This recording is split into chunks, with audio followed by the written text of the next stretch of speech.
नमस्कार दोस्तों, स्वागत है एक बार फिर से आपके अपने यूट्यूब चैनल विद्या प्रवीण में। और आज हम लोग पढ़ने चल रहे हैं क्लास 9th के हिस्ट्री का चैप्टर 3 जिसका नाम है नाज़ीवाद और हिटलर का उदय। ये चैप्टर थोड़ा बड़ा है इसलिए वीडियो थोड़ी लंबी हो जाएगी। आप लोग पूरे वीडियो को ज़रूर देखिएगा। अगर कुछ ना समझ में आए तो कमेंट बॉक्स में लिखकर उसको पूछ सकते हैं, उसको क्लेरिफाई किया जाएगा। है नाज़ीवाद और हिटलर का उदय, यह है चैप्टर का नाम। तो सबसे पहले देखते हैं नाज़ी है क्या, या नाज़ी या नाजी जो भी है इसके बारे में जानते हैं। तो नाज़ी पार्टी क्या है? National socialist German worker party का ये शॉर्ट फॉर्म है नाज़ी पार्टी। ये इसका जर्मन जो प्रतिरूप है वो है नेशनल सोशलिस्टिस ड्यूस आर्बिट्री पार्टी। ये इसका जर्मन रूपांतरण है। हिंदी में इसको कहते हैं national socialist German worker party, जिसको नाजी पार्टी शॉर्ट फॉर्म में हम लोग कहते हैं। 5 जनवरी 1919 को जर्मन वर्कर्स पार्टी की स्थापना म्यूनिख में हुई। म्यूनिख एक शहर का नाम है, वहाँ पे हुई। और इसके जो स्थापक थे वो थे रंटन ड्रेक्सलर द्वारा होटल फर्टन हेल्डर हाफ में की गई थी। यानी एक होटल में इसकी स्थापना की गई थी। पार्टी का नाम था German workers party. Hitler German workers party की यहूदी विरोधी, राष्ट्रवादी, पूंजीवादी विरोधी और मार्क्सवादी विचारों के प्रति आकर्षित हो गया। ये देख रहे हैं पार्टी गठित हो रही है 1919 में। प्रथम विश्व युद्ध समाप्त हो रहा है 1918 में। जर्मनी की पराजय हो जाती है।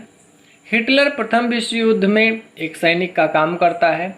सैनिक कभी भी नहीं सोचता कि हमारा देश पराजित हो। थोड़ा क्षुब्ध है विचारों से, उसके देश को पराजय का सामना करना पड़ा, उस पर तमाम सारे प्रतिबंध लगा दिए गए। तो वो सोच रहा था, अच्छा इसका कारण उन्होंने समझा कि यहूदियों ने मिलकर हमारे देश को हराया। राष्ट्रवादी, पूंजीवादी विरोधी और मार्क्सवादी विचारधाराओं के प्रति वह आकर्षित हुआ। यह प्रथम विश्व युद्ध के बाद जर्मनी में स्थापित एक अल्पकालिक राजनीतिक दल था। जो जर्मन वर्कर्स पार्टी था ये प्रथम विश्व युद्ध के बाद छोटा सा राजनीतिक दल था। हिटलर ने इस पार्टी की सदस्यता ग्रहण कर ली और 1920 में इस पार्टी का नाम national socialist German worker party कर दिया। सदस्यता ग्रहण करने के साथ इसके अंदर जो हिटलर था इसमें वाक्पटुता बहुत अच्छी थी। भाषण बड़े अच्छे तरीके से देता था, जैसे आजकल मोदी जी देते हैं। बड़ा लोग प्रभावित होते थे। तो ये अपने भाषण और वक्तव्य क्षमता से पार्टी में शीर्ष नेतृत्व पे आ गया और उसके बाद में पार्टी को इसने नियंत्रित करना चालू कर दिया। पार्टी का नाम बदलकर इसने कर दिया national socialist German worker party. 1921 तक हिटलर ने पार्टी के अन्य नेताओं को हटाकर सत्ता संभाल ली, यानी पार्टी पे सर्वोच्च हो गया। पार्टी ने सन 1920 से 1945 तक जर्मनी की प्रमुख राजनीतिक पार्टी थी। इसका अंत द्वितीय विश्व युद्ध के समाप्त होने के उपरांत 1945 में हुआ। यानी 1920 से लेकर 1945 तक जर्मनी की जो प्रमुख पार्टी थी वो थी जर्मन वर्कर्स पार्टी, यानी national German worker party. Hitler प्रथम विश्व युद्ध में हुए जर्मनी के अपमान का बदला लेना चाहता था। अतः हिटलर ने जर्मनी को दुनिया का सबसे ताकतवर देश बनाना चाहता था। प्रथम विश्व युद्ध में वर्साई की संधि के तहत जर्मनी पे बहुत सारी प्रतिबंध लगा दिए गए। पूरे विश्व युद्ध का हर्जाना जर्मनी पे ठोक दिया गया और उसके बहुत सारे क्षेत्र अपहरण कर लिए गए, यानी ले लिए गए मित्र राष्ट्रों के द्वारा।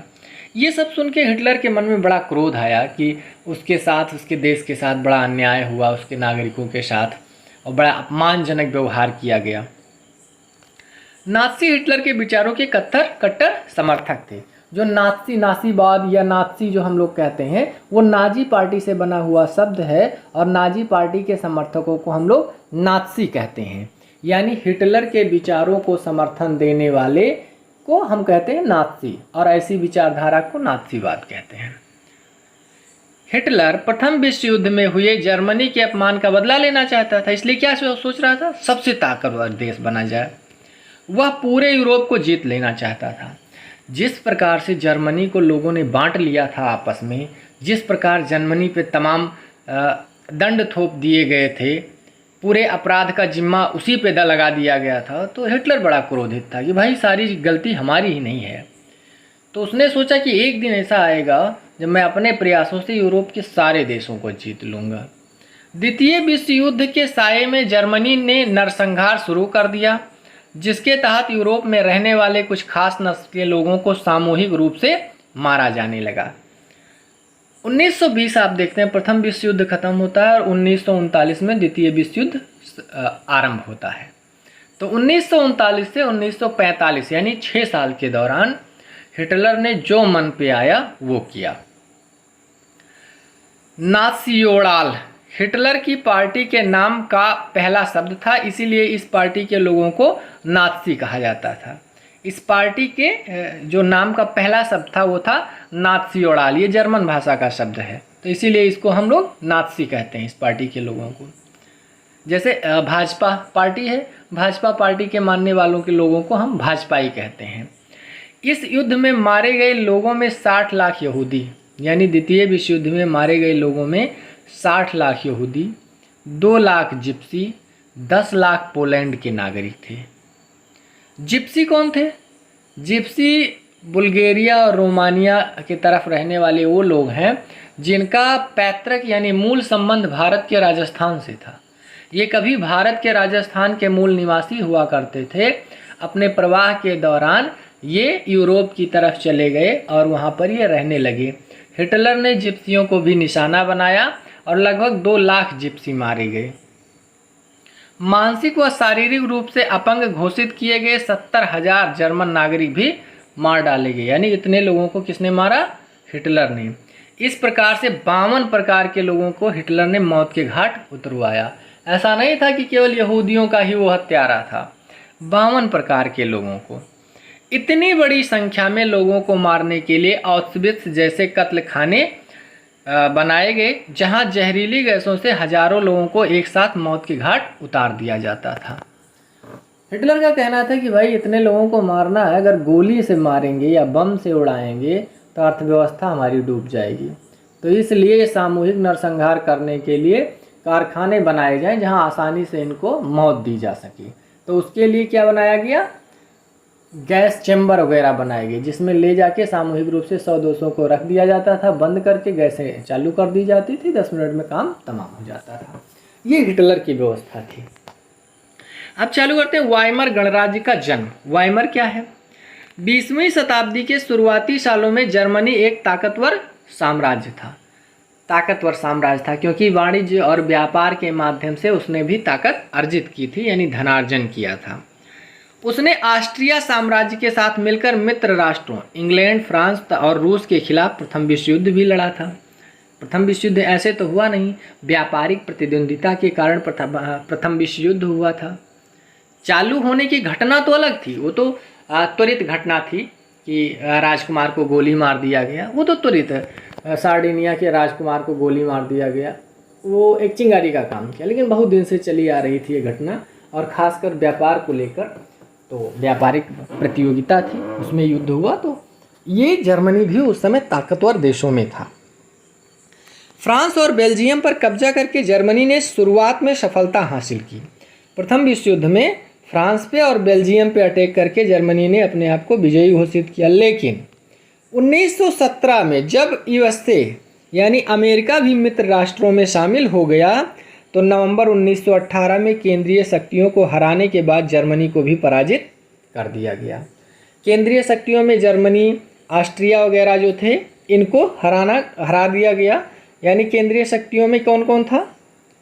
ऑस्ट्रिया, जर्मनी और छोटे छोटे राज्य थे, और इनको सामूहिक रूप से मित्र राष्ट्रों ने मिलकर हरा दिया। इस प्रकार जर्मनी भी हारा। जर्मनी की पराजय के उपरांत सम्राट ने पद त्याग दिया। यानी जर्मनी का जो राजा था उस समय, जैसे प्रथम विश्व युद्ध में उसकी पराजय हुई, उसने अपने पद को त्याग दिया, वो हट गया। अब क्या हुआ कि राजा चला गया, तो अब देश में संसदीय पार्टियों को नई राजनीतिक व्यवस्था चलाना था। यानी अब वहाँ संसदात्मक लोकतंत्र की व्यवस्था आने वाली थी। इसीलिए वाइमर में एक सभा बुलाई गई और संघीय आधार पर एक लोकतांत्रिक संविधान पारित किया गया। वाइमर एक स्थान का नाम था। वहाँ पर एक सभा बुलाई गई लोगों की, और आगे देश कैसे चले, क्योंकि राजा तो अपना पद त्याग कर हट गया, क्योंकि उसको अपमानित किया गया था प्रथम विश्व युद्ध में। तो अब देश कैसे चलाना है तो ये नेता लोग डिसाइड करेंगे। तो लोगों ने सभा बुलाई वाइमर में और एक संविधान का निर्माण किया, संविधान पारित किया। इसमें गणतंत्रात्मक व्यवस्था को अपनाया गया, राजतंत्र को हटाकर अब गणतंत्रात्मक व्यवस्था को अपनाया गया। सभी को सार्वभौमिक वयस्क मताधिकार प्रदान किया गया। नए संविधान में एक तरीके से लोकतंत्र की स्थापना हुई, गणतंत्रात्मक, जैसे आज भारत में है। राजा हट गया तो 1919-20 में लोकतंत्र की स्थापना पूर्णतया हो गई। पर यह नया गणराज्य जर्मनी के लोगों को रास नहीं आया। ये जो नया लोकतंत्र था ये जर्मनी के लोगों को पसंद नहीं आया, क्योंकि पराजय के बाद विजयी देशों ने जर्मनी पर कठोर शर्तें थोप दी थी, कठोर शर्तें लगा दी थी, यानी अपमानित किया गया था। शर्तों में क्या था? जर्मनी को अपने सारे उपनिवेश, तकरीबन 10% आबादी, 13% भूभाग, 75% लौह भंडार और 26% कोयला भंडार फ्रांस, पोलैंड, डेनमार्क और लिथुआनिया को सौंपने पड़े। यानी अगर एक शब्द में कहा जाए तो लगभग अपनी 70% संसाधन को जर्मनी को हर्जाने के रूप में देना पड़ा। सारे उपनिवेश, जैसे ब्रिटेन का उपनिवेश 54 देश थे, ऐसे इन्होंने भी उपनिवेश बना के रखा था, जर्मनी वालों ने भी। खासकर अफ्रीका महाद्वीप में इनके उपनिवेश थे, अमेरिका में कुछ इनके उपनिवेश थे, तो उनको सारों को छोड़ना पड़ा। उसके बाद तकरीबन 10% आबादी, 13% भूभाग, यानी 13% लैंड इनको छोड़ना पड़ा। लौह भंडार 75% और 26% कोयला, जो कि काफ़ी महत्वपूर्ण था। और क्या किया गया? जर्मनी की सेना को भंग कर दिया गया। अब बताइए, सेना ही नहीं रहेगी तो युद्ध कैसे लड़ेंगे? जर्मनी पर 6 अरब पाउंड का जुर्माना लगाया गया। इतना लेने के बाद में 6 अरब पाउंड का अतिरिक्त जुर्माना भी लगा दिया गया। खनिज संसाधनों वाले राइनलैंड पर मित्र राष्ट्रों ने कब्जा कर लिया। अब देखिए, पूरा कंगाल कर दे रहे हैं। किसी को गुस्सा क्यों ना आए भाई? खनिज संसाधनों वाले राइनलैंड पे जर्मन लोगों ने इस अपमान के लिए वाइमर गणराज्य को दोषी माना, क्योंकि जो संधि हुई वो वाइमर गणराज्य के, यानी नए नए जो संविधान निर्माता लोग थे उन्हीं के साथ में संधि की गई, क्योंकि सम्राट तो चला गया। तो संधि में इन लोगों ने हस्ताक्षर किया और इन बातों को मान लिया कि हम 6 अरब दंड देंगे, हमारी सेना तुम हटा दो। अगर ये ना माने होते तो या तो युद्ध और कुछ खींचता या कोई और परिणाम निकलता, लेकिन जनता का कहना था कि इन नेताओं ने इस संधि को मान लिया, जो कि हमारे देश पर एक तरीके से कलंक है। अब हमारा बचा ही क्या? लौह भंडार चला गया, कोयला भंडार चला गया, राइनलैंड जो खनिज संसाधनों से भरपूर था वो चला गया, और तो और सेना भंग कर दी गई, हम विरोध भी नहीं कर सकते, और 6 अरब पाउंड जुर्माना भी देना। अब ये कहाँ से देंगे? मेरे पास है भी नहीं। युद्ध का असर। अब इतना अगर किसी के देश पे थोप दिया जाए और कोई राष्ट्रवादी विचारक हो तो साधारण सी बात है कि गुस्सा आएगा। और इसी समय हिटलर एक युवा जोश वाला व्यक्ति था, सेना में काम भी किया था, तो साधारण सी बात है कि उसको गुस्सा आनी ही थी। और वो गुस्सा क्या थी? उसके अंदर आया कि मैं पूरे यूरोप को जीत लूँगा, और आगे उसने ऐसा काम किया भी। युद्ध का असर। प्रथम विश्व युद्ध 1914 से 18 में यूरोप की अर्थव्यवस्था चरमरा गई, यानी यूरोप के ही लोग आपस में लड़ रहे थे। तो जब युद्ध होगा तो आर्थिक रूप से तो कमजोरी आएगी ही, सारी व्यवस्था युद्ध में लगा दी जाएगी तो आर्थिक रूप से देश कमजोर हो जाएगा। पुराने साम्राज्य द्वारा किए गए अपराधों का हर्जाना वाइमर गणराज्य से वसूला किया जा रहा था। क्या था कि अब 18 में तो राजा हटा, लेकिन प्रथम युद्ध राजतंत्र के शासन में चला था, तो अब वाइमर गणराज्य को ये सारे जुर्माने भरने पड़ रहे थे, क्योंकि अब भाई उन्होंने हस्ताक्षर किया था, मान किया था।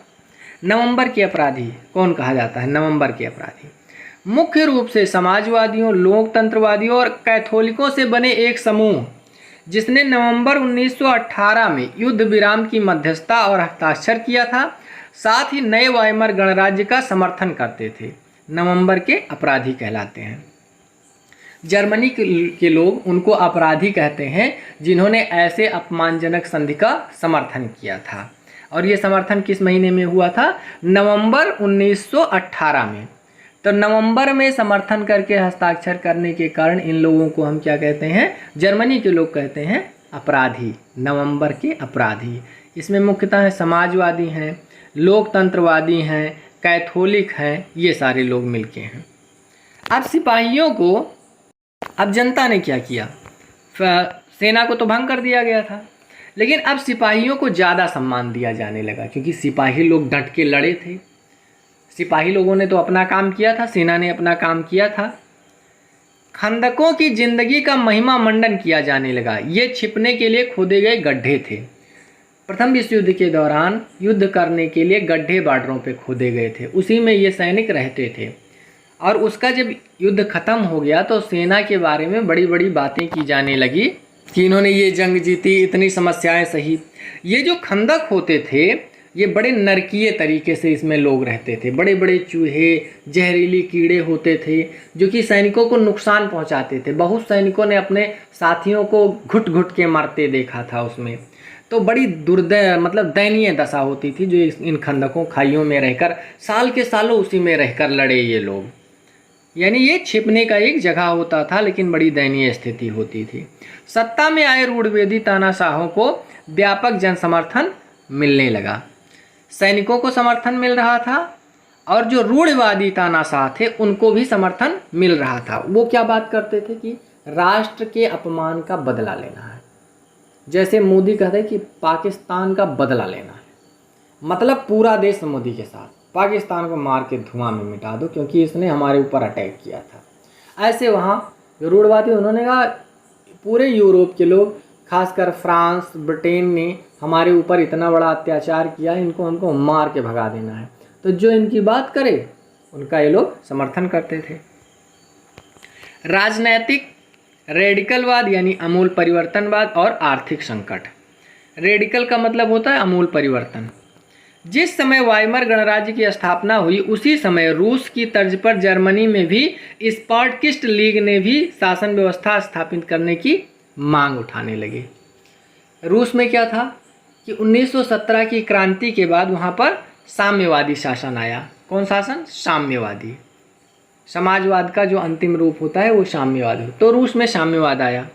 यही दौर है कि वाइमर गणराज्य की स्थापना हुई थी, लेकिन इसी की तर्ज पर लोग, जर्मनी के लोगों ने स्पार्टकिस्ट लीग, एक लीग का नाम है स्पार्टकिस्ट, इसने सोचा कि हम भी रूस के आधार पर क्यों ना शासन व्यवस्था स्थापित करें, जैसे रूस में है वैसे जर्मनी में हो। वाइमर गणराज्य ने पुराने सैनिकों की फ्री कोर नामक संगठन के सहयोग से स्पार्टकिस्ट की मांगों को दबा दिया। स्पार्टकिस्ट चाह रहे थे कि साम्यवादी हो, जो वाइमर गणराज्य था वो गणतंत्रवादी था, तो स्पार्टकिस्ट की मांगों को उसने पुराने सैनिकों की सहायता से दबा दिया। स्पार्टकिस्टों ने जर्मनी में कम्युनिस्ट पार्टी की नींव डाली। दबा भले दिया, लेकिन इन्होंने एक पार्टी की स्थापना कर ली थी। कौन सी पार्टी थी? Communist party. समाजवादी और साम्यवादी एक दूसरे के दुश्मन थे। दोनों विचारधारा तो लगभग मेल खाती थी, लेकिन जर्मनी के समाजवादी और साम्यवादी आपस में दुश्मनी अदा करते थे, दुश्मन के रूप में व्यवहार करते थे। जर्मनी ने पहला विश्व युद्ध कहीं ना कहीं कर्ज लेके लड़ा था। कुछ तो उसके पास संसाधन था, लेकिन बहुत सारा पैसा उसने कर्ज लिया था, कर्ज लेने के बाद लड़ा था। युद्ध के बाद स्वर्ण मुद्रा में हर्जाना भी भरना पड़ा। इस दोहरे बोझ से जर्मनी के स्वर्ण भंडार समाप्त होने लगे। 6 अरब रुपया उसको देना था दंड के रूप में। जो कर्जा लेके लड़ा था वो कर्जा भी चुकाना था। जो संसाधन थे, उत्पादन थे, जहाँ से आय होनी थी, वो सब छिन्न भिन्न कर दी गई थी। तो अब जो स्वर्ण भंडार रखा था वो तो कर्जा और हर्जाना चुकाने में चला गया। जहाँ से आय होनी चाहिए थी वो तो सब लूट ले गए। तो अब बचा क्या? तो जर्मनी रोड पे आ गया, भिखमंगों की तरह व्यवहार होने लगा। 1923 में जर्मनी ने कर्ज और हर्जाना चुकाने से इनकार कर दिया। भाई था ही नहीं तो करे क्या, मरता क्या ना करता, उसके पास अब कुछ बचा नहीं। तो 1923 में उसने कहा कि अब हम ना कर्जा चुका पाएंगे और ना ये जो 6 अरब हर्जाना लगाए हुए बंधु, इसको भी हम नहीं दे पाएंगे। अब जो तुमको करना है वो कर लो, ये नहीं कहा करेंगे, आओगे तो या तो मारोगे या तो मरेंगे, कुछ ना कुछ होगा, पैसा नहीं है मेरे पास। समय क्या है? 1923। अब हिटलर का प्रभाव बढ़ रहा है।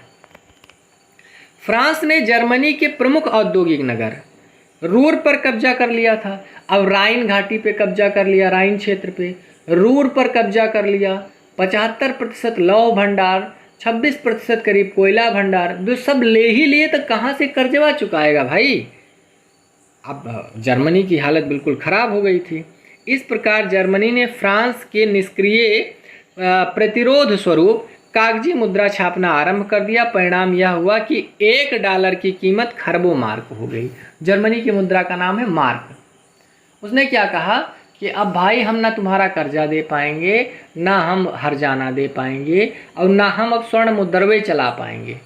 अब हम तुम्हारा विरोध इसलिए करेंगे, इस प्रकार से अब कागजी मुद्रा चलाएंगे। अब खूब कागजी मुद्रा छाप दिया। जैसे इस समय भारत में $1 की कीमत 80 रुपये के आसपास है।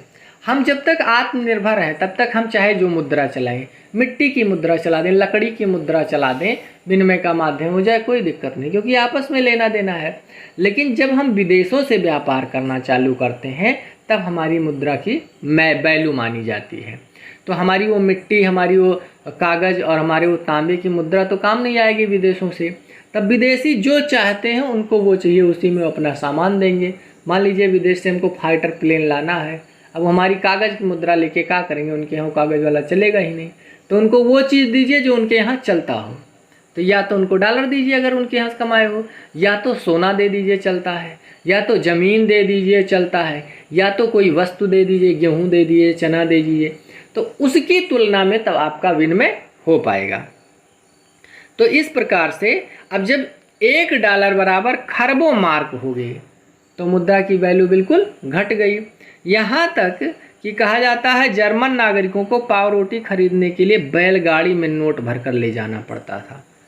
यानी कि 2 बोरा नोट लेके जाओ तो 1 पैकेट डबल रोटी लेके आओ। कीमतें बेहिसाब बढ़ गई। इस स्थिति को अति मुद्रास्फीति का नाम दिया गया। भाई मुद्रा की वैल्यू ही घट गई। वस्तु एक तो जो पहले $1 में मिलती थी, अब वो एक तो $2 में मिल रही है। $2 लेके जाओ, ले आते, लेकिन अब डॉलर नहीं है तो डॉलर के मुकाबले 2 खरब रुपया लेके आओ।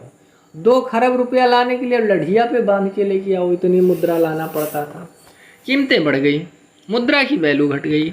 जब कीमतें बेहिसाब बढ़ जाती हैं तब उस स्थिति को हम क्या कहते हैं, अति मुद्रास्फीति का नाम देते हैं। जर्मनी को इस संकट से उबारने के लिए अमेरिका ने डॉप्स योजना बनाई। इसके तहत हर्जाने की शर्तों को दोबारा तय किया गया। डॉप्स योजना, डॉप्स नामक एक व्यक्ति थे, उनसे कहा गया कि कुछ व्यवस्था जर्मनी के लिए करो ताकि उसकी आर्थिक स्थिति सुदृढ़ हो। तो उनके नाम पर इस योजना का नाम बना डॉप्स योजना। उसने क्या कहा कि जो हर्जाना देना था $6 अरब, उसको थोड़ा अब सहूलियत दी जाए कि किस प्रकार अदा करना है। मंदी के साल बाद के दिनों में 1914 सुधार आया। उसका कारण अमेरिका से मिलने वाली आर्थिक मदद थी। यानी अमेरिका ने डॉप्स योजना के तहत हर्जाने की जो रकम देनी थी उसमें तो सुधार किया ही, साथ में जर्मनी के विकास के लिए कुछ आर्थिक मदद भी दी। जब 1929 में वॉल स्ट्रीट एक्सचेंज यानी यूएसए यानी अमेरिका का शेयर बाजार धराशायी हो गया तो जर्मनी को मिल रही मदद भी बंद हो गई। अमेरिका में क्या हुआ कि जैसे वॉल स्ट्रीट का शेयर बिल्कुल गिर गया, जो अमेरिका ने दुनिया में कर्जे बांटे थे वो कर्जे वापस लेना चालू कर दिए। बोले भाई हमारा कर्जा दो, अब हम नहीं दे पाएंगे, तो कर्जे लेने चालू कर दिए और जो कर्जा लगातार दे रहे थे वो बंद कर दिया। बोले अब हम दे तो पाएंगे नहीं, लेकिन जो नमाज लिए वो वापस करो। तो अब क्या था, जर्मनी तो कर्जा ले रहा था, लगातार मदद ले रहा था, उसी से उसका काम चल रहा था। अब लोगों ने अपने शेयर बेचने चालू कर दिए। यह आर्थिक महामंदी की शुरुआत थी।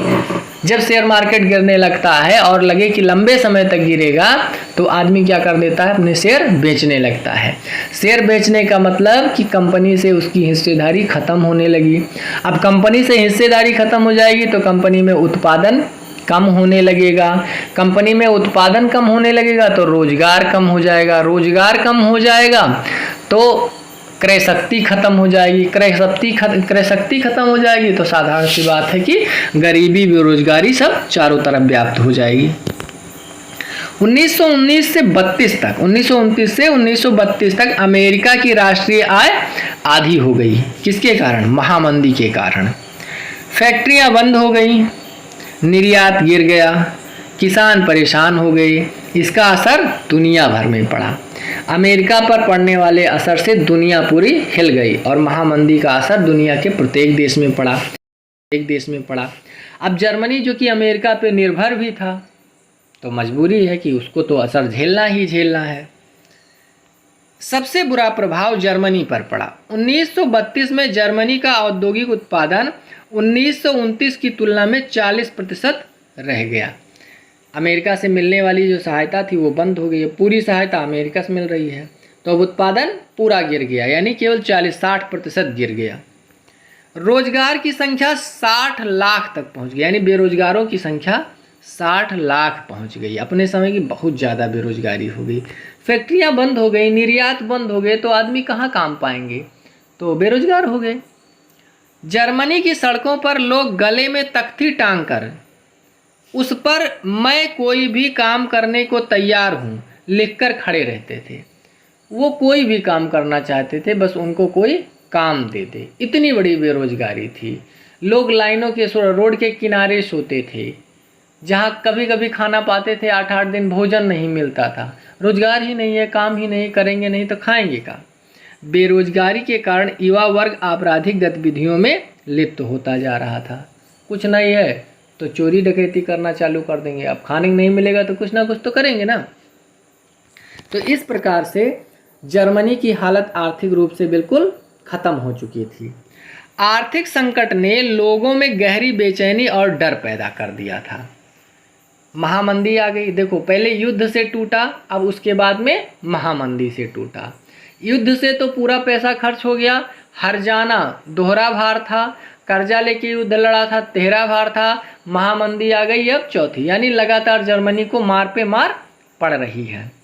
इसी दौर में हम देख रहे हैं 1920 से ही थोड़ा थोड़ा प्रभाव हिटलर का होने लगा था।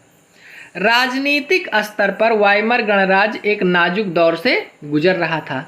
अब जिस देश की अर्थव्यवस्था इतनी गंदी हो, महंगाई इतने चरम पर हो, दूसरे देश के द्वारा हमारे देश के भौगोलिक क्षेत्र में हस्तक्षेप किया जाता हो, हमारा देश कोई स्वतंत्र निर्णय ना ले पाता हो, अपराध लगातार बढ़ते जा रहे हों, तो जनता क्या ऐसे शासन से खुश रहेगी? जर्मनी में भी ऐसा हुआ। लोग वाइमर गणराज्य के शासन से नाखुश हो गए। हुआ क्या? वाइमर संविधान में कुछ कमी थी, जिसके वजह से तानाशाही वहाँ चाहे जब चाहे स्थापित कर लेते थे। कमी क्या थी संविधान में? आनुपातिक प्रतिनिधित्व का सिद्धांत था। वहाँ पे प्रतिनिधित्व कैसा था? आनुपातिक, जैसे हमारे यहाँ राज्यसभा में है, यानी उच्च सदन जो केंद्र में राज्यसभा है उसमें आनुपातिक प्रतिनिधित्व होता है, हर आदमी वोट नहीं डाल सकता।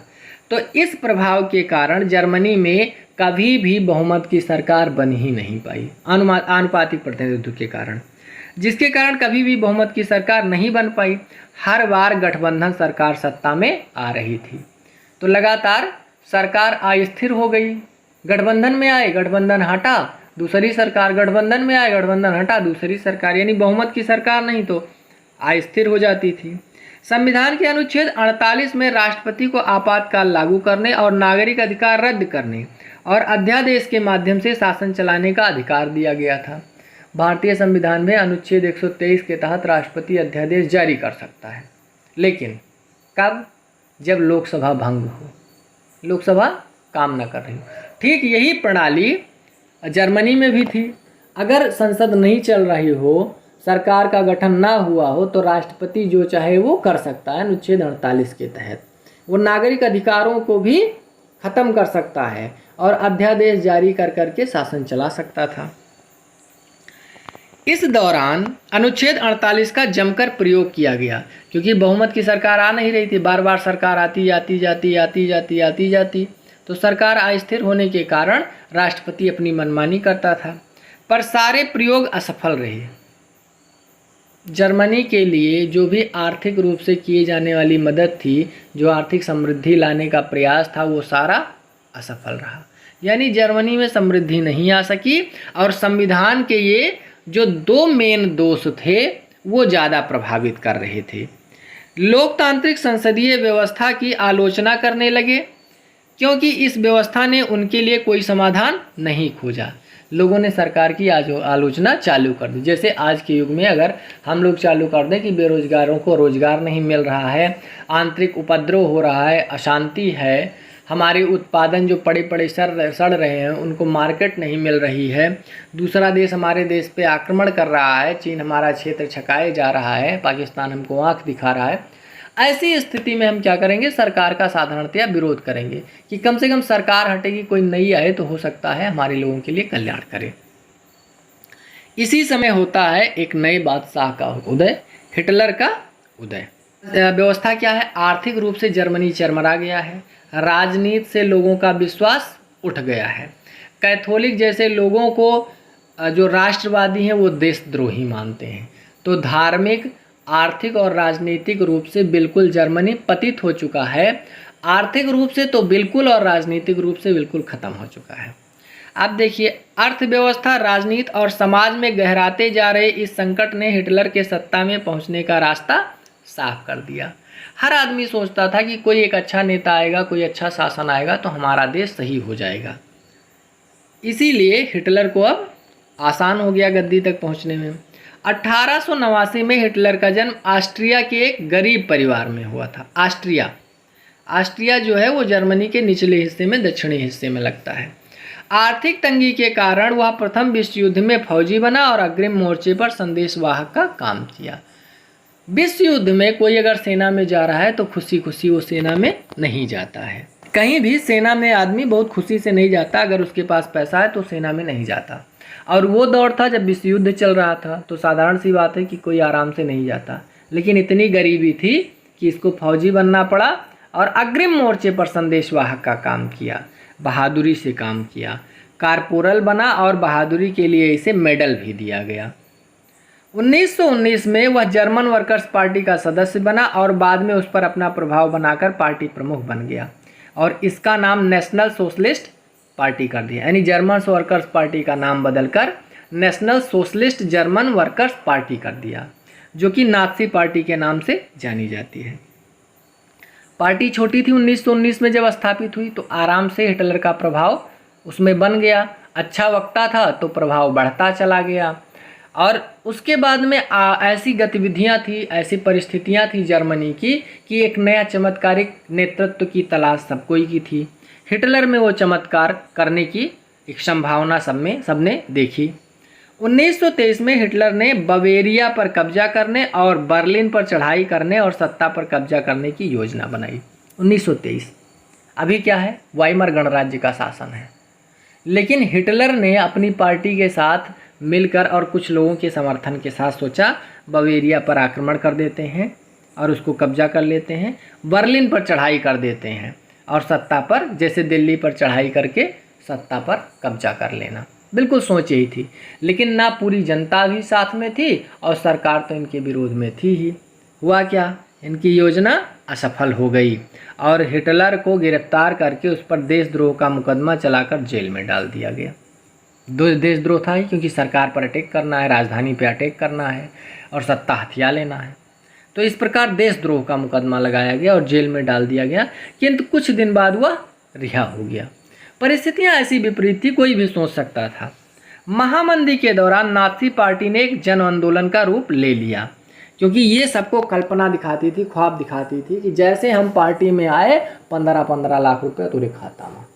खूब बढ़िया कल्पना, मारेंगे फ्रांस को, ब्रिटेन को झलरा कर देंगे, पूरा अपना राइंड लैंड और रूर सब ले लेंगे, 1 रुपया किसी को नहीं देना रहेगा, जो हम कर्जा हर्जाना है फलान नमाज, सब तुम लोग सब आराम से राज करना। अब लोग परेशान थे ही, तो इसकी बातें मानना मजबूरी थी लोगों की। हुआ क्या, नाज़ी पार्टी ने लोगों में प्रोपोगेंडा के माध्यम से उज्जवल भविष्य की उम्मीद जगाई। प्रोपोगेंडा मतलब ऐसे भौकाल में कल्पना, ठीक है, गलत प्रचार के माध्यम से। 1929 के संसदीय चुनाव में नाज़ी को महज 2.6 वोट मिले थे, 2.6% वोट मिले थे। यानी 29 तक इस पार्टी का अस्तित्व बहुत नाम मात्र का था देश में। लेकिन तुरंत 3 साल बाद जब महामंदी आई, बिल्कुल व्यवस्था चरमरा गई, तो 1932 में इस देश की सबसे बड़ी पार्टी बन गई और इसे 37% वोट मिले।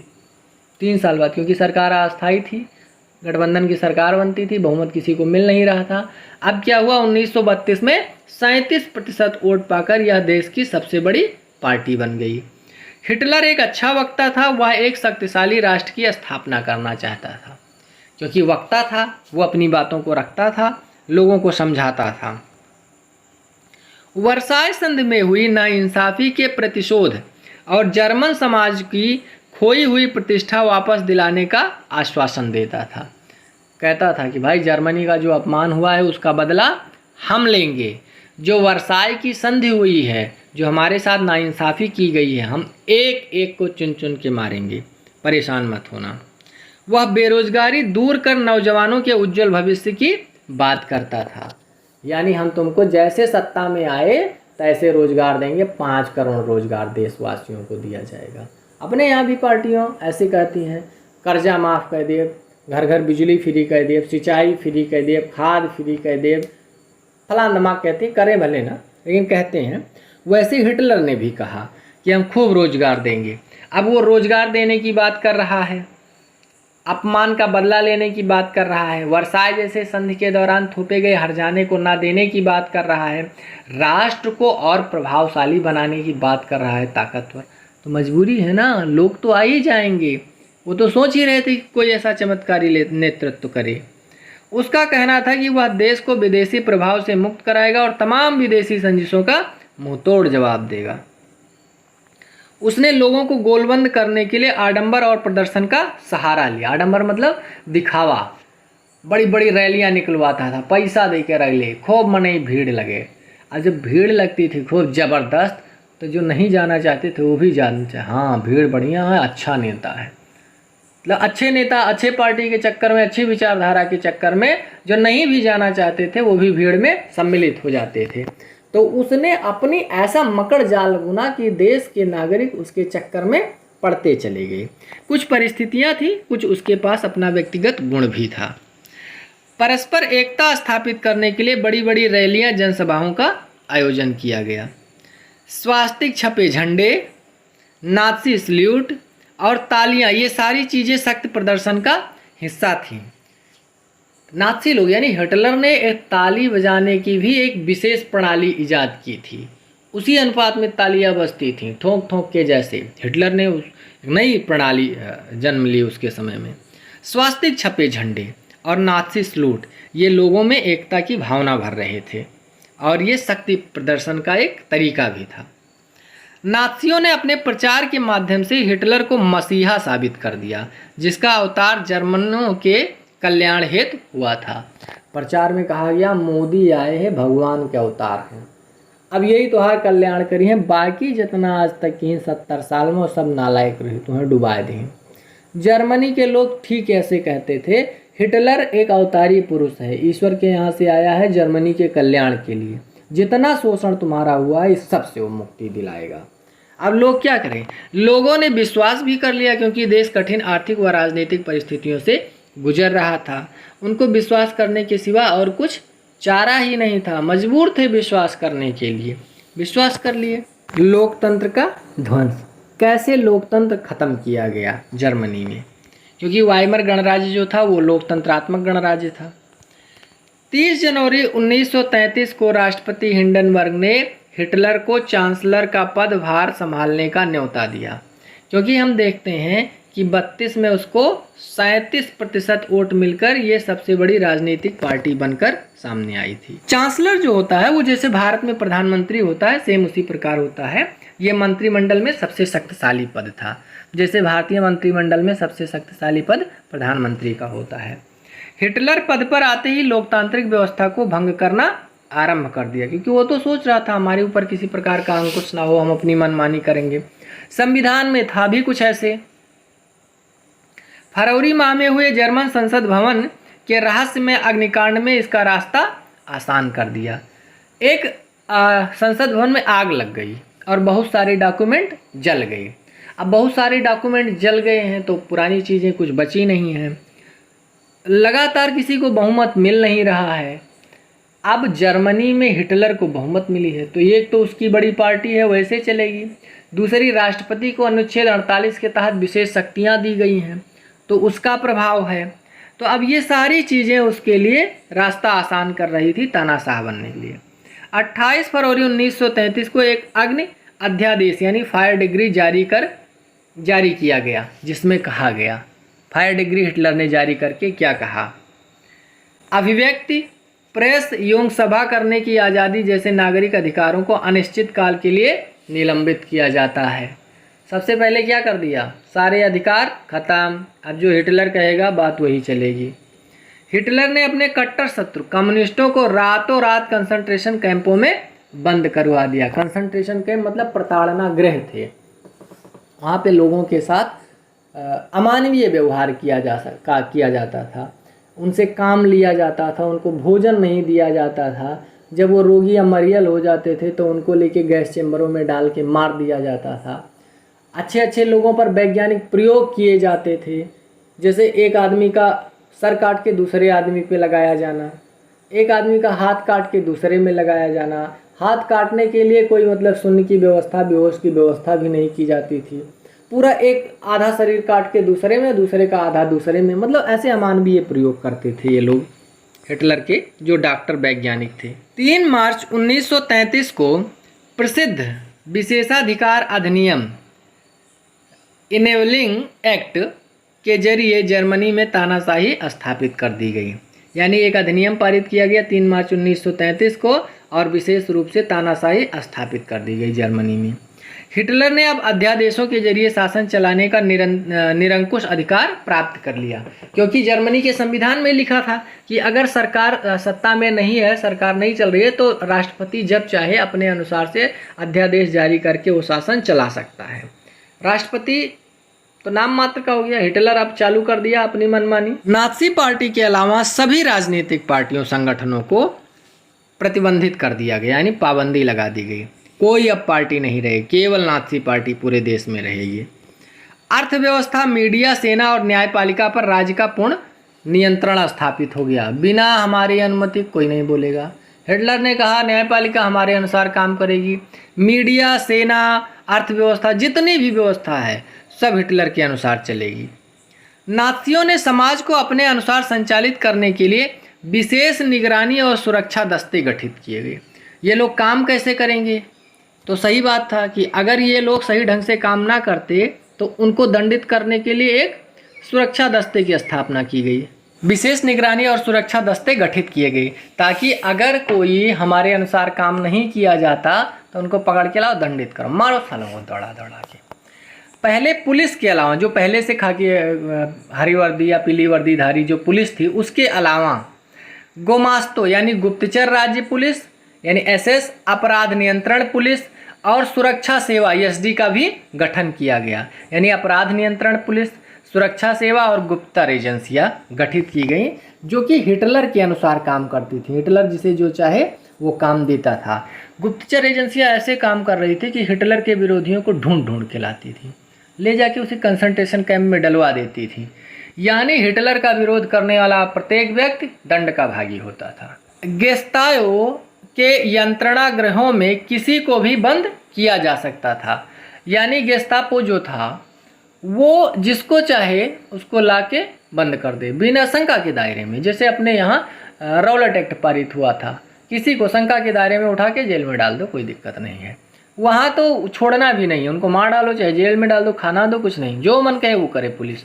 इतनी हो गई थी। पुलिस को निरंकुश और निरपेक्ष अधिकार प्राप्त थे। हिटलर ने कह दिया था बस हमारा विरोध नहीं होना चाहिए, मार काट के चाहे जैसे कर दूं। पुनर्निर्माण।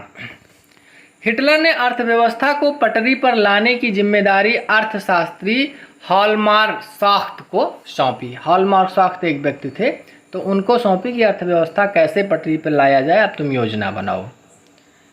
उन्होंने क्या कहा? हॉलमार्क साख्त ने कहा कि 100% उत्पादन और 100% रोजगार उपलब्ध कराने का लक्ष्य तय किया जाए तो अर्थव्यवस्था सही आ जाएगी। यानी रोजगार मिले और उत्पादन हो तो आराम से अर्थव्यवस्था पटरी पर आ जाएगी। मशहूर जर्मन सुपर हाईवे और जनता की कार फॉक्सवैगन इस परियोजना की देन थी। यानी कि पूर्ण रोजगार और 100% उत्पादन के तहत हाईवे बनाए गए और फॉक्सवैगन कार बनाई गई। विदेश नीति के तहत 1933 में हिटलर ने लीग ऑफ नेशन से छुटकारा पा लिया। यानी जो 1920 में लीग ऑफ नेशन का गठन किया गया था, पूरी दुनिया के लिए एक संस्था बनाई गई थी, हिटलर ने उसको छोड़ दिया। 1936 में राइनलैंड पर दोबारा कब्जा कर लिया। यानी राइनलैंड पर जो मित्र राष्ट्रों ने कब्जा कर लिया था उस पर दोबारा कब्जा कर लिया, उसको जीत लिया। एक जन एक साम्राज्य एक नेता के नारे की आड़ में 1938 में ऑस्ट्रिया को जर्मनी में मिला लिया। यानी अब क्या है, 1936 से ये अपना प्रभाव बढ़ाने लगा और आक्रमण कर करके नए क्षेत्रों को अपने साम्राज्य में विलीन करने लगा। इसका उद्देश्य क्या था? क्षेत्र का विस्तार होना चाहिए, अपने लोगों के लिए अधिक स्थान की ज़रूरत है, अधिक संसाधन की ज़रूरत है, तो इसके लिए क्या करना पड़ेगा? पड़ोसी राज्यों को जीतना पड़ेगा। इसने क्या किया? पहले राइनलैंड को जीत लिया जो कि इसी का भाग था, उसके बाद ऑस्ट्रिया को जीत लिया और फिर चेकोस्लोवाकिया पर भी कब्जा कर लिया। साख्त ने हिटलर को सलाह दी कि सेना और हथियार पर पैसे ना खर्च किए जाएं क्योंकि सरकारी बजट अभी घाटे में चल रहा है। जब आक्रमण कर रहा था स्लोवाकिया पर या राइनलैंड पर, तो उसके जो साख्त यानी वित्त मंत्री थे, उन्होंने कहा पैसा इतना नहीं है, पैसा कम खर्च करो। गुस्सेदार हिटलर ने कहा अच्छा तुम हमको अकल बताते हो, चलो निकालो। यानी साख्त को हिटलर ने पद से हटा दिया, बोला हमको अकल मत बताओ, हम संसाधन जुटा लेंगे। हिटलर ने आर्थिक संकट से निपटने के लिए युद्ध का विकल्प चुना। युद्ध का विकल्प कैसे? युद्ध करेंगे, जीतेंगे, उसके संसाधनों को अपना कर लेंगे। युद्ध तो स्वतः पहले आरंभ होगा तो खर्चा तो लगेगा ही, लेकिन हिटलर ने कहा कि अगर 100 खर्चा करेंगे, युद्ध लड़ेंगे, हो सकता है किसी के देश पे अटैक करके हम जीत लें तो 1000 मिल जाए। तो इसलिए उसने कहा कि आर्थिक संकट तभी दूर होगा जब हम युद्ध लड़ेंगे। सितंबर 1939 में पोलैंड पर हमला कर दिया। किसने? हिटलर ने। सितंबर 1939 में पोलैंड पर हमला किया गया। इसी की वजह से फ्रांस और इंग्लैंड के साथ भी युद्ध शुरू हो गया। अब सबसे पहली जो द्वितीय विश्व युद्ध की शुरुआत है वो जर्मनी के द्वारा पोलैंड पर किए जाने वाले हमले के साथ शुरुआत होती है। सितंबर 1940 में जर्मनी ने एक त्रिपक्षीय संधि की। इसमें इटली, जापान और जर्मनी शामिल थे। यानी 3 राष्ट्रों ने आपस में मिलकर एक संधि की। संधि में क्या था? हिटलर के प्रभाव से यूरोप के ज़्यादातर देशों जर्मनी का समर्थन करने वाली कठपुतली सरकारें बनाई जाने लगी। हिटलर का प्रभाव इतना बढ़ता चला गया, अब इटली उसके संधि में आ गया और जापान, ये तीनों देश तत्कालीन समय में बड़ी बढ़ती हुई अर्थव्यवस्था, बढ़ती हुई राजनीतिक तानाशाही की व्यवस्था से चल रहे थे। यानी जापान भी आर्थिक रूप से बहुत समृद्ध होता जा रहा था। इटली भी, अच्छा इटली मित्र राष्ट्रों के साथ प्रथम विश्व युद्ध में लड़ा था, लेकिन उसको नफा कुछ नहीं मिला था, बल्कि अपने घर से ही लगाना पड़ा था, तो मित्र राष्ट्रों से क्रुद्ध था, तो उसने अब की बार जर्मनी से हाथ मिला लिया। अब क्या हुआ कि यूरोप पे हिटलर का प्रभाव बढ़ता गया। जिस देश में चाहे हिटलर अपने मनपसंद सरकार बना देता था, कठपुतली सरकारें। 1940 के अंत में हिटलर अपनी ताकत के शिखर पर था। हिटलर जर्मन जनता के लिए संसाधन व रहने की जगह का इंतजाम करना चाहता था, कितना अधिक क्षेत्र कब्जा कर लिया जाए। इस वजह से जून 1941 में उसने सोवियत संघ पर हमला कर दिया, क्योंकि सोवियत संघ का क्षेत्रफल बड़ा है, संसाधन वहाँ पे अधिक है, आदमी कम है। उसने कहा कि अगर रूस को छका लिया जाएगा तो हमारे लोगों के रहने के लिए पर्याप्त मात्रा में ज़मीन मिल जाएंगी। लेकिन यह हिटलर की एक ऐतिहासिक भूल साबित हुई। अगर हिटलर सोवियत संघ पर आक्रमण ना करता तो शायद हिटलर ही यूरोप में सबसे शक्तिशाली होता और आज जर्मनी ही एक सबसे शक्तिशाली देश होता। लेकिन उसने सोवियत संघ पर हमला कर दिया। इसमें पश्चिमी जर्मन मोर्चा पर ब्रिटिश वायुसेना की बमबारी की चपेट में आ गई। पश्चिमी जर्मन मोर्चा जो था पश्चिम की तरफ लड़ रहा था ब्रिटेन से, वो ब्रिटिश बमबारी के चपेट में आ गई, यानी ब्रिटेन वालों ने बमबारी कर दी, तो पश्चिम की तरफ लड़ रही सेना उधर ध्वस्त हो गई। पूर्वी मोर्चे पर सोवियत सेनाएं लड़ रही थी, यानी 2 मोर्चे पर अब जर्मनी को लड़ना पड़ रहा था, पूर्व में रूस से, पश्चिम में ब्रिटेन से। रूस और ब्रिटेन ने आपस में मित्रता कर ली। रूस और ब्रिटेन की मित्रता की वजह से अब जर्मनी इधर अकेले लड़ रहा है 2 मोर्चे पर और वो एक एक देश लड़ रहे हैं। तो साधारण सी बात है, आप 2 मोर्चे पे लड़ोगे, कोई एक मोर्चे पे लड़ेगा तो जीतेगा वही। तो इसलिए अब रूस और ब्रिटेन मिलकर जर्मनी पे भारी पड़ने लगे। सोवियत सेना ने जर्मनों का पीछा करते करते बर्लिन तक पहुंच गई। सोवियत सेना क्या हुई कि जब ये हमला किए रूस पे, रूस वालों ने प्रतिकार किया और फिर जब इनको पछाड़ना चालू किया तो इनके सैनिक जर्मनी के भागते भागते अपने राजधानी तक आए और रूसी सेना जर्मनी के राजधानी बर्लिन तक आ गई। और फिर सोवियत रूस ने यूरोप पर अपना प्रभाव बना लिया, यानी रूस ने बर्लिन पर कब्जा कर लिया। बाद में आप देखते हैं कि बर्लिन का 2 भाग होता है। पूर्व में जापान की ताकत फैलती जा रही थी, उसने फ्रेंच इंडो चाइना पर कब्जा कर लिया, जिसको हम वियतनाम जानते थे, अब वो क्या है, वियतनाम है, लाओस है, कंबोडिया, मतलब बहुत बड़ा क्षेत्र है। उसके साथ उत्तरी कोरिया, दक्षिणी कोरिया, इन सब पर जापान का कब्जा हो गया था। और प्रशांत महासागर में अमेरिकी नौसैनिक ठिकानों पर हमले की तैयारी कर ली थी, यानी कि जापान का प्रभाव प्रशांत महासागर वाले क्षेत्र पर बहुत तेज़ी से बढ़ रहा था। उसने चीन का कुछ भाग भी हथिया लिया था, रूस का कुछ भाग हथिया लिया था, उत्तरी कोरिया, दक्षिणी कोरिया का भाग, वियतनाम का क्षेत्र, ये सब जापान ने हथिया लिया था, जीत लिया था। जब जापान ने हिटलर को समर्थन दिया और पर्ल हार्बर पर बमबारी की, तभी यूएसए भी युद्ध में आ गया। यानी पर्ल हार्बर जो था वो नौसैनिक अड्डा था अमेरिका का, जापान ने उस पर अटैक कर दिया, क्योंकि जापान और जर्मनी में मित्रता हो गई थी, तो जर्मनी का दुश्मन जापान का दुश्मन हो गया। अच्छा, अमेरिका आया नहीं था, लेकिन पता नहीं क्या सनक सवार हुई, जापान ने पर्ल हार्बर पर अटैक कर दिया, तो अब मजबूर होकर अमेरिका भी युद्ध में कूद पड़ा। अमेरिका ताकत संजोए बैठा था।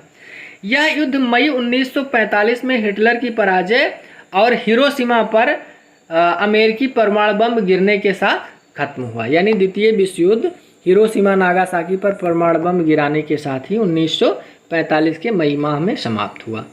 नात्सियों का विश्व दृष्टिकोण, यानी विश्व को देखने का इनका दृष्टिकोण क्या था, ये कैसे देखते थे दुनिया को। तो नात्सियों ने जो अपराध किए वे खास तरह की मूल्य मान्यताओं, एक खास तरह के व्यवहार से संबंधित थे। वो जो अपराध करते थे वो कैसे थे। नात्सी विचारधारा हिटलर के विश्व दृष्टिकोण की पर्यायवाची है, यानी हिटलर कैसे दुनिया को देख रहा है। इस नज़रिए में ब्लॉन्ड, नीली आंखों वाले और नॉर्डिक जर्मन आर्य सबसे बेहतर और यहूदी सबसे निचली पायदान पर थे। हिटलर का कहना था कि जो सबसे ऊंची जाति है वो है नीली आंखों वाले नॉर्डिक जर्मन आर्य, वही सबसे शुद्ध हैं, और जो सबसे गंदे हैं वो हैं यहूदी। इसके बीच में बहुत सारी जातियां थीं। हिटलर की जो नस्ली सोच थी वो चार्ल्स डार्विन और हर्बर्ट स्पेंसर के विचारों पर आधारित थी। स्पेंसर ने कहा था योग्यतम की उत्तर जीविता का सिद्धांत दिया, जो सबसे योग्य है वही जिंदा बचेगा, ये स्पेंसर ने दिया, और इसी को मानता था हिटलर। इस प्रकार जो नस्ल सबसे ताकतवर है वही बचेगी, कमजोर नस्ल खत्म हो जाएंगी। इसमें आर्य नस्ल सबसे श्रेष्ठ है, हिटलर कहा करता था आर्य श्रेष्ठ है, यही बचेगी, बाकी सब खत्म हो जाएंगी। इसे अपनी शुद्धता बनाए रखनी है, ताकत हासिल करनी है और दुनिया पर वर्चस्व कायम करना है, क्योंकि जो जर्मन आर्डिक शुद्ध पेवर आर्यन है यही दुनिया पर राज करने के लिए पैदा हुई है, बाकी तो सब दास के लिए पैदा हुई है। हिटलर की विचारधारा का दूसरा पहलू था लेवेंस्ट्राउम या जीवन परिधि की भू राजनीतिक अवधारणा से संबंधित। लेवेंस्ट्राउम का अर्थ था कि वह अपने लोगों को बसाने के लिए ज़्यादा से ज़्यादा क्षेत्रों पर कब्जा करना चाहता था। पहले तो आर्य लोग ही देश पर, दुनिया पर शासन करेंगे, दूसरे हमारे देश के लोगों के लिए उचित स्थान चाहिए और क्षेत्र अधिक चाहिए। उसने इस धारणा की पहली जो प्रयोग था वो पोलैंड पर किया, पोलैंड को जीत लिया। ब्लॉन्ड का अर्थ होता है नीली आंखों और सुनहरे बालों वाले लोग। नस्लवादी राज्य की स्थापना। नात्सी शुद्ध और स्वस्थ नॉर्डिक आर्यों का समाज बनाना चाहते थे, बाकी लोगों को जीने का अधिकार नहीं था। उनके कहने का मतलब था केवल और केवल नॉर्डिक शुद्ध पेवर आर्य लोग रहेंगे, बाकी कोई रहने की ज़रूरत नहीं है, उनको चाहे जिस प्रकार से हटा दिया जाए। जर्मन में रहने वाले जिप्सियों और अश्वेतों की पहले तो जर्मन नागरिकता छीन ली गई और फिर उन्हें मार दिया गया। जिप्सी वह लोग थे जिन्हें जूनो कहा जाता था, या जो आज बुल्गारिया और रोमानिया, रोमा भी कहा जाता है इनको, जिप्सियों को रोमा भी कहा जाता है और रोमानिया क्षेत्र में रहते हैं। ये मूलतः भारत के राजस्थान क्षेत्र के हैं, जो आज से 1000 साल पहले ये यूरोप की तरफ चले गए और वहीं पर रह गए। ये थोड़े जैसे आज भारत के लोग हैं, ऐसे कद काठी रंग रूप के हैं। तो हिटलर कहता था पेवर आर्यन चाहिए, और ये थोड़े भिन्न थे। तो यहूदी लोगों को, अश्वेत लोगों को, जिप्सियों को उसने सबसे पहले नागरिकता छीन ली और उसके बाद में इनको डिटेंशन कैंपों में डाल दिया गया। इनसे गुलामों जैसा व्यवहार किया जाता था, काम लिया जाता था और फिर इन्हें मार दिया जाता था। जब ये काम लायक नहीं रह जाते थे तो इनको ले जाके गैस चैम्बर में मार दिया जाता था। जिप्सी, इन्हें रोमा या रोमानी भी कहा जाता है। ये मूलतः भारत के उत्तर पश्चिमी क्षेत्र राजस्थान के SC/ST वर्ग के लोग थे जो प्रवाह के दौरान यूरोप चले गए थे। रूसी और पोलिश लोग भी मनुष्य से कमतर माने गए, इन्हें गुलाम बनाया गया। रूस के लोग और पोलैंड के लोग भी ये मनुष्य की श्रेणी में नहीं माने गए। नोट, खास बात एक चीज़ हम देखते हैं कि जब हम इतिहास जो पढ़ रहे हैं, जो अपना साहित्य पढ़ रहे हैं, इसमें एक ये परंपरा है कि हम ब्रिटिश साम्राज्यवादी नीतियों से प्रभावित हैं। हमारा जितना इतिहास है ये ब्रिटेन के विचारधारा से प्रभावित है। अब हम देखते हैं कि जर्मनी ब्रिटेन का दुश्मन था, द्वितीय विश्व युद्ध में भी, प्रथम विश्व युद्ध में भी जर्मनी ब्रिटेन का दुश्मन था। और ब्रिटेन के द्वारा लिखे गए इतिहास को हम पढ़ते हैं तो ब्रिटेन वाला तो अपने दुश्मन के बारे में अच्छा नहीं लिखेगा ना। तो जितना इतना क्रूरता दिखाया गया है, शायद इतना क्रूर ना रहा हो हिटलर। शायद हिटलर के पास कुछ और कारण रहा हो इस क्रूरता को करने के लिए, क्योंकि आप देखते हैं उसके साथ अमानवीय व्यवहार किया गया, देश को अपमानित किया गया, उसको लूट लिया गया, कई भागों में बांट दिया गया। तो साधारण सी बात है ना कि वो अपने दुश्मनों को मारेगा, चाहे हम हो चाहे आप हो। लेकिन ब्रिटेन के इतिहास के प्रभाव के कारण हम लोग हिटलर को इतना क्रूर साबित करके पढ़ते हैं कि जैसे वो राक्षस बन के आया था। और ब्रिटेन वाले बड़े संत थे। दुनिया के 54 देशों को इन्होंने गुलाम बना के रखा। इतने निर्दयता से यहाँ से लेके जाते थे, कैरेबियन द्वीपों में उनसे काम करवाते थे, जिनको हम गिरमिटिया कहते हैं। अफ्रीका के लोगों को लेके जाके अमेरिका में काम करवाते थे। उनके साथ बहुत दिनों तक नस्लीय भेदभाव हुआ। अफ्रीका में आप नेल्सन मंडेला को देखते हो, ये बड़े साधु आदमी हैं। हिटलर ने इसका बदला ले लिया तो बड़ा क्रूर हो गया। तो ये पढ़ने का उद्देश्य हम सिलेबस में तो भले पढ़ते हैं, लेकिन कहीं ना कहीं ये ब्रिटिश इतिहास का, ब्रिटिश साम्राज्यवादी नीतियों का प्रभाव है, जो कि हिटलर को हम क्रूर मानते हैं। नाज़ी जर्मनी में सबसे बुरा हाल यहूदियों का था, क्योंकि मान्यता है कि ईसा मसीह को यहूदियों ने मारा था। यहूदियों ने ईसा मसीह को मारा था, तो इसलिए हिटलर ईसाई था, तो वो ईसा मसीह के समय का बदला यहूदियों से लेना चाहता था। मध्यकाल तक यहूदियों को जमीन का मालिक मानने की मनाही थी, इसलिए लोग व्यापार और ब्याज पर पैसा देकर अपना काम चलाते थे। होता क्या था कि भाई अब उनके पास ज़मीन नहीं है, ईसाई बहुल क्षेत्र में वो रहते थे, ज़मीन नहीं है तो व्यापार करना पड़ेगा, तो व्यापार करते थे और ब्याज पर पैसा देते थे, इसी से वो अपना दिनचर्या चलाते थे। यहूदी लोग बाकी समय में बाकी समाज से अलग बस्ती में रहते थे, जिन्हें घेटो अर्थात दड़बा कहा जाता था, क्योंकि यहूदी अल्पसंख्यक हो गए थे और वो साथ में किसके रहते थे, ईसाइयों के। तो ईसाई बहुसंख्यक थे, तो उनका शोषण बहुत दिन से चालू हो गया था यहूदियों का। 1933 से 38 तक नाज़ियों ने यहूदियों को तरह तरह से शोषित किया, इसलिए यहूदी देश छोड़कर जाने लगे। बहुत सारे यहूदी तो समय रहते भाग गए, वैज्ञानिक थे, डॉक्टर थे, वो भागकर दूसरे देशों में चले गए, लेकिन कुछ लोग नहीं जा पाए तो शोषण का शिकार हुए। 1939 से 45 के दौरान यहूदियों को एक विशेष जगह एकत्रित करने और पोलैंड में बनाए गए गैस चैम्बरों में ले जाकर मारने की नीति अपनाई गई। 33 से 38-39 तक जो भाग पाए वो तो भाग गए, लेकिन जो नहीं भागे उनको भागने भी नहीं दिया हिटलर ने, और तरह तरह के डिटेंशन कैंपों में उनको प्रताड़ित किया गया। उनसे काम लेते थे, गुलामों की तरह व्यवहार करते थे, खाना नहीं देते थे, उनके शरीर पर प्रयोग करते थे, और उसके बाद जब वो किसी काम लायक नहीं रहते थे तो गैस चैम्बर में डाल के मार देते थे। नस्ली कल्पना लोक यानी यूटोपिया एक काल्पनिक लोक की बात करता है। कैसे? इस प्रकार हम देखते हैं कि नाज़ी अपने कातिलाना, नस्लवादी और कल्पना लोक का आदर्श विश्व के निर्माण में लग गए थे कि इस प्रकार से हमारा ये देश होगा और दुनिया होगी। पोलैंड वासियों को मवेशियों की तरह खदेड़कर जनरल गवर्नमेंट नामक दूसरे हिस्से में पहुंचा दिया गया, यानी पूरे पोलैंड को तो अब जर्मनों के लिए चाहिए था, तो वहाँ के नागरिकों को भगा दिया गया और एक जनरल गवर्नमेंट नामक स्थान था, वहाँ पर इनको मतलब करिया दिया गया, जिसको कहते हैं ना एक दरबे में बंद कर देना। पोलैंड के बच्चों को उनके माँ बाप से छीनकर नस्ल परीक्षण कराया जाता था। यदि वे जर्मन निकलते तो जर्मन परिवार में पाला जाता, अन्यथा अनाथालयों में डाल दिया जाता, जिस पर बाद में प्रयोग किए जाते। खासकर ये बच्चे अनाथालयों में मर भी जाते थे और इन पे तरह तरह के प्रयोग भी किए जाते थे। जनरल गवर्नमेंट में विशालतम घेटों और गैस चेंबर भी थे, जहां इन्हें सामूहिक रूप से मार दिया जाता था। मौत का सिलसिला, पहला चरण क्या था? पहले चरण में क्या किया? बहिष्कार किया। 1933 से 39 के दौरान बहिष्कार क्या किया कि हमारे बीच तुम्हें नागरिकों की तरह रहने का कोई हक नहीं है। पहली बात तो दूर रहो, जहाँ ईसाई हैं वहाँ यहूदी नहीं रहेंगे। तो कुछ तो यहूदी समझ गए शुरू में ही और वो देश छोड़ के भाग गए। कुछ देश नहीं छोड़े, एक स्थान से दूसरे स्थान चले गए कि हो सकता है कुछ दिन बाद समय आए। इसने क्या किया? हिटलर ने कहा इनके साथ व्यापार ना करो, इनके व्यापार को तवज्जो ना दो, विवाह संबंध ना स्थापित करो, इन्हें सरकारी सेवाओं से बाहर कर दिया जाए, यानी कोई भी संबंध अब इनसे स्थापित नहीं किया जाए।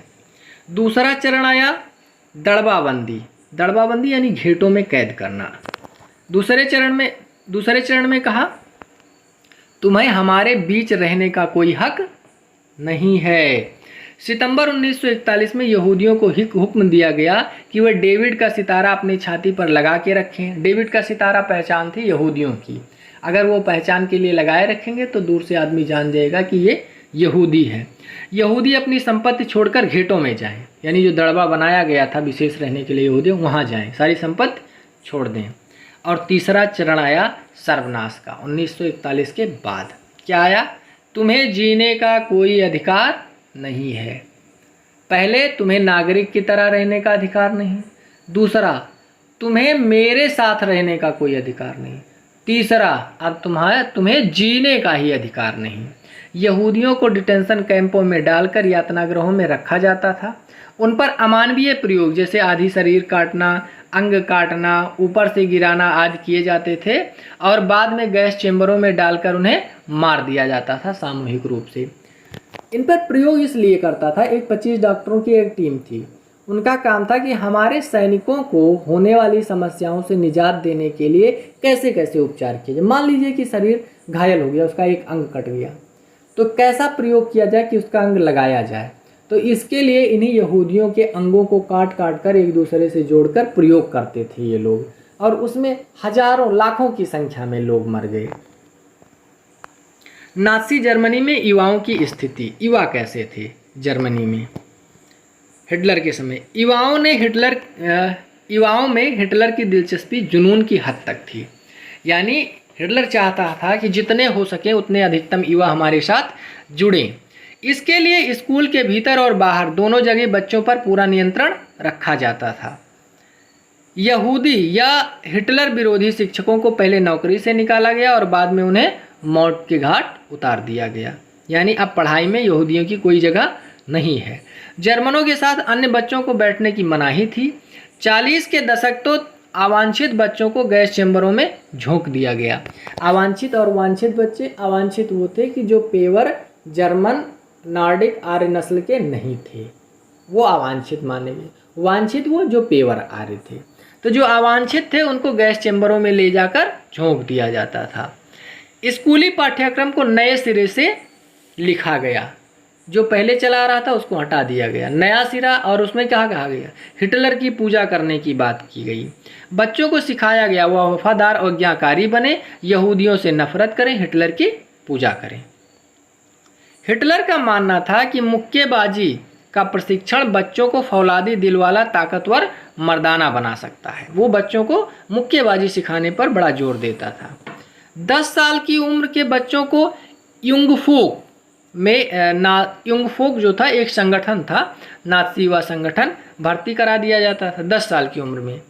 14 साल की उम्र में उनको हिटलर यूथ नामक संगठन में भर्ती कराया जाता था और उसके बाद गहन विचारधारात्मक और शारीरिक प्रशिक्षण के बाद लगभग 18 साल की उम्र में वे लेबर सर्विस यानी श्रम सेवा में शामिल हो जाते थे। इसके बाद सेना में उनको काम करना पड़ता था।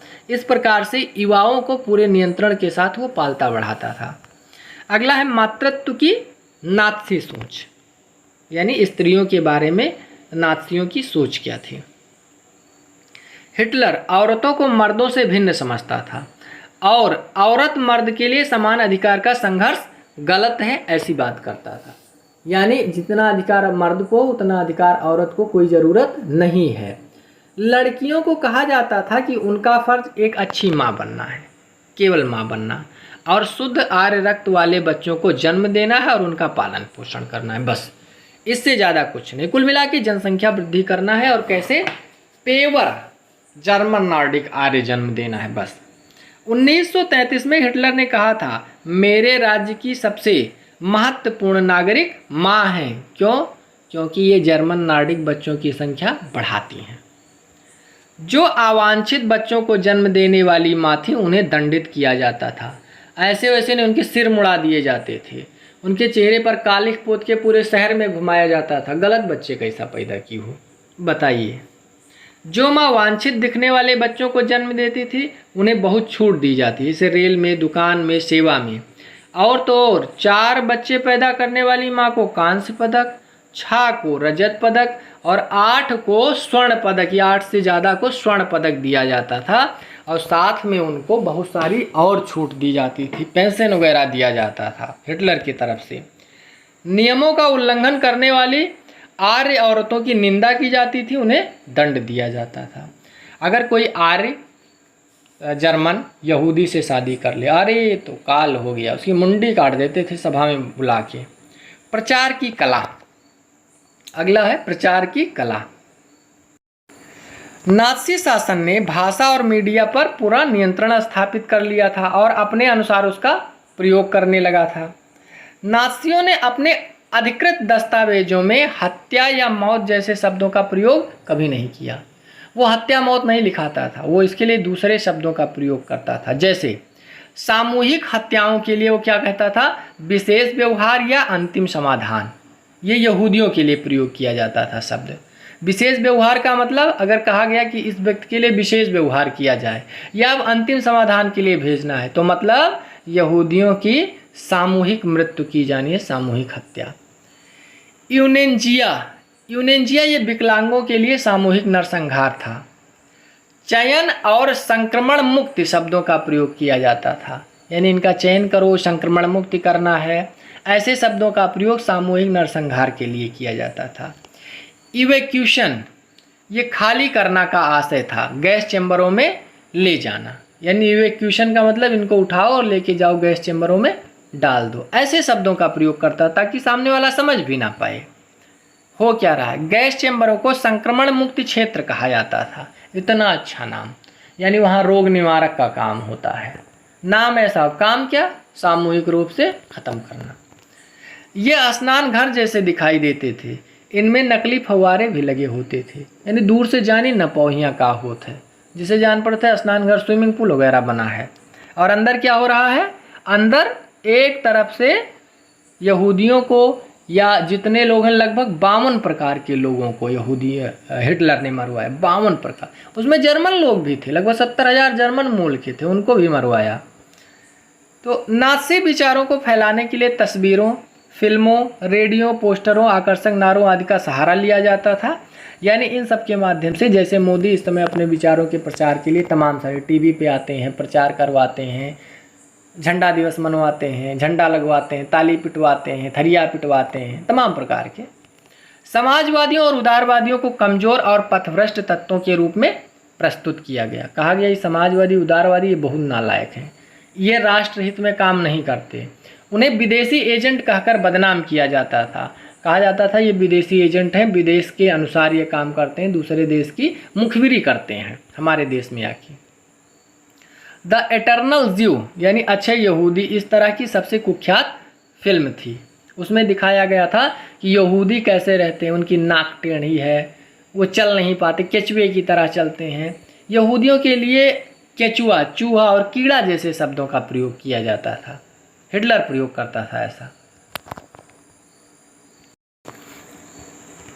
पूरे समाज को इस बात का एहसास कराया कि समस्याओं का सिर्फ नाज़ी ही हल कर सकते हैं। यानी जर्मनी में जितनी समस्याएं हैं, ये यहूदी जैसी, ये आर्थिक समस्याएं, राजनीतिक समस्याएं, ये अपने प्रचार के माध्यम से बताया पूरे देश को कि जितनी समस्या केवल और केवल कौन हल करेगा? नाज़ी लोग, यानी हिटलर हल करेगा, बाकी किसी की औकात नहीं है। आम जनता और मानवता के खिलाफ अपराध। साधारण जनता कैसी थी और मानवता के खिलाफ कैसे किया गया अपराध? नाज़ी शब्दाडंबर और धुआंधार प्रचार से लोगों में पक्का विश्वास हो गया कि नाज़ी ही देश को तरक्की के रास्ते पर ले जाएगा, यही व्यवस्था सबका कल्याण करेगी। इतना प्रचार कर दिया कि आदमी सोचने लगा नहीं नहीं बढ़िया है, यही काम करेगा, अच्छा, बाकी लोग तो नालायक हैं। सामान्य जनता इनका विरोध करने से डरती थी, क्योंकि गुप्तचर एजेंसियां काम कर रही थी, पुलिस काम कर रहे थे, लेके जाके डिटेंशन कैंप में डाल देते बिना किसी आधार के, शंका के दायरे पे, कोई पूछने वाला नहीं था। उसके बाद गैस चैम्बर में, तो किसी की औकात नहीं थी कि हिटलर का विरोध कर ले। एक थे पादरी साहब निम्ब्योलर, ये निम्ब्योलर पादरी जी थे, ये हमेशा विरोध किया करते थे, इन्होंने कविताएं भी लिखी। अब प्रचार के माध्यम से यहूदी क्या महसूस कर रहे थे? लगातार यहूदियों के खिलाफ प्रचार हो रहा था और वो प्रचार यहूदी भी सुन रहे थे, तो अब यहूदी क्या महसूस कर रहे थे जर्मनी में? शार्लट बेराट ने अपनी डायरी में लोगों के सपनों को चोरी छिपे दर्ज किया। इन्होंने लोग जैसे सपने देखते थे वो एक दूसरे से शेयर करते थे, तो इन्होंने अपनी डायरी में लिखा है।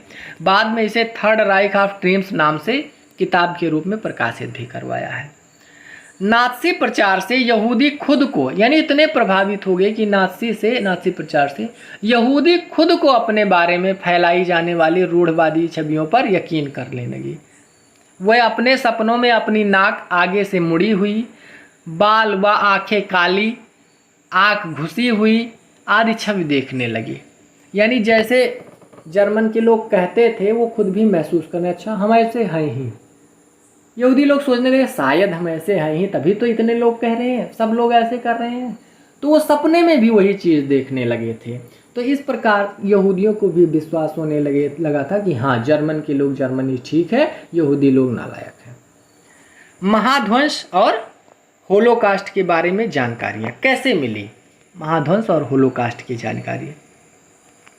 नाज़ी जर्मनी में कितना भीषण रक्तपात हुआ और बर्बर दमन हुआ, इसका असली अंदाजा युद्ध खत्म होने और जर्मनी के पराजय के बाद में पता चला। युद्ध तो खत्म हुआ, उसके बाद जब जर्मनी हार गया उसके बाद में पता चला कि कितनी बर्बरता की गई थी। कैसे? यहूदी अपने उत्पीड़न को दुनिया को दिखाना चाहते थे, लेकिन दिखाते कैसे? हिटलर के समय ऐसा संभव नहीं था, क्योंकि हिटलर तो यहूदियों को तुरंत भेजता था गैस चैम्बरों में। यहूदी टोले यानी दड़बा में रहने वाले एक व्यक्ति ने अपने साथी से कहा था एक बार कि युद्ध खत्म होने के बाद सिर्फ वह आधा घंटा और जीना चाहता है। क्यों? क्योंकि वो दुनिया को बताना चाहता था कि नाज़ी शासनकाल में यहूदियों के साथ और लोगों के साथ यहाँ पर कौन कौन सी घटना घटित हुई। घेटों और कैंपों के कुछ लोगों ने अदम्य साहस का परिचय देते हुए कुछ दस्तावेज छुपा कर रख लिए थे। जब हिटलर को लगा कि अब वो पराजित हो जाएगा, तो लोगों में उसने पेट्रोल बांटना चालू कर दिया था। पेट्रोल बांट के क्या करता था? फुकवा देता था एक तरफ, जितने दस्तावेज हों, जितने कागज़ हों, उसको फुकवा दो, यानी कोई रिकॉर्ड ही ना मिले। लेकिन ये घेटों और कैंपों में जो यहूदी लोग रहते थे, उन्होंने अपने रिकॉर्डों को छुपाने का प्रयास किया और कुछ छुपा भी ले गए। उनमें से बहुतों ने डायरियाँ लिखी थी, नोटबुक लिखी थी और दस्तावेजों का संग्रह बनाया था।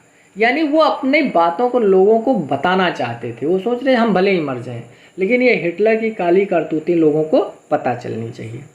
इन दस्तावेजों को छुपाने के लिए बहुत से तरीके ढूंढे गए, जैसे दूध के टीनों में छुपाकर ज़मीन में गाड़ देना। यानी जैसे भी हो सका इसको सुरक्षित रखने के लिए दूध के टीने में, जिसमें दूध भर के इधर उधर बेचा जाता है, आजकल देखते हैं, इनको उसी दस्तावेज उसी में भर के और ज़मीन में गाड़ दिया गया कि कभी कोई खोदेगा, हो सकता है मिले तो पता चले। 1950 में 3 कनस्तर लोगों को मिले जिनमें कुछ दस्तावेज सुरक्षित रखे गए थे। उनसे पता चला कि यहूदियों के साथ कैसा अन्याय हुआ था। डेनमार्क ने अपने यहूदियों को नौका के माध्यम से चोरी छिपे निकाल लिया था। कुछ यहूदी वैज्ञानिक भागने में सफल हुए और वो अमेरिका चले गए। बाद में वहाँ इन्हीं लोगों ने परमाणु बम बनाया। यहूदियों के साथ इतना अन्याय हुआ कि यहूदी वैज्ञानिकों ने मिलकर परमाणु बम बनाया था। परमाणु बम गिरने वाला था जर्मनी पे, बन के तैयार हुआ था, लेकिन जर्मनी तब तक सरेंडर बोल गया था। अब जर्मनी सरेंडर, क्योंकि हिटलर ने आत्महत्या कर ली थी, तो जर्मनी सरेंडर बोल गया था, तो प्रयोग करना था, तो उसको प्रयोग जापान में कर लिया। जबकि हिटलर के विरोध में वही यहूदियों ने अमेरिका में जाकर परमाणु बम बनाया था हिटलर को नष्ट करने के लिए। हिटलर ने अप्रैल 1945 में आत्महत्या कर ली, किंतु इसकी आत्महत्या का विषय भी संदेहास्पद है। कुछ लोग कहते हैं ये अपना हमशक्ल रखता था 10-15 ठीक, आत्महत्या किसने किया, ये भाग गया, जो भी था। लेकिन इसके बाद द्वितीय विश्व युद्ध खत्म हो गया, जर्मनी ने आत्मसमर्पण कर दिया, नई संधि लागू हुई और अब की बार जर्मनी पर उतने कठोर संधि नहीं थोपे गई। तो आपको हमारा वीडियो कैसा लगा कमेंट बॉक्स में लिखकर ज़रूर बताइएगा। आज के लिए इतना ही, धन्यवाद।